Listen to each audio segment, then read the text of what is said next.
Bukele and Trump seemed like their unwillingness to obey the Supreme Court was somehow cute.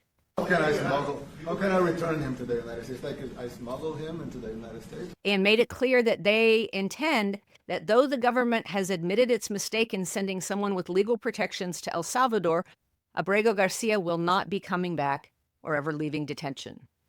I don't have the power to return him to the United States. But you can release him inside El Salvador. Yeah, but I'm not releasing, But the most important parallel for how this kind of detention relates to those of concentration camps is in that it is done primarily to instill terror in the regime's opponents as a way to consolidate power. Trump is making a move to lock down authoritarian power by defying any independence in U.S. courts.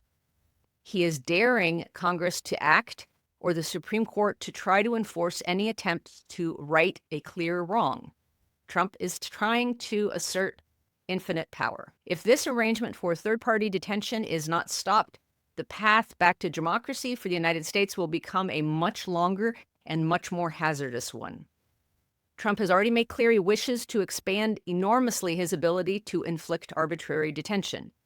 The recent kidnapping of green card holders and legal residents detained and threatened with deportation for writing political opinion pieces or attending a demonstration reveal that. And he mentioned in his White House appearance to Bukele that he hopes to soon send, quote, homegrown Americans to prison there, suggesting that it will be necessary to expand the facility wildly far beyond its current capacity. They're great facilities, very strong facilities, and they don't play games.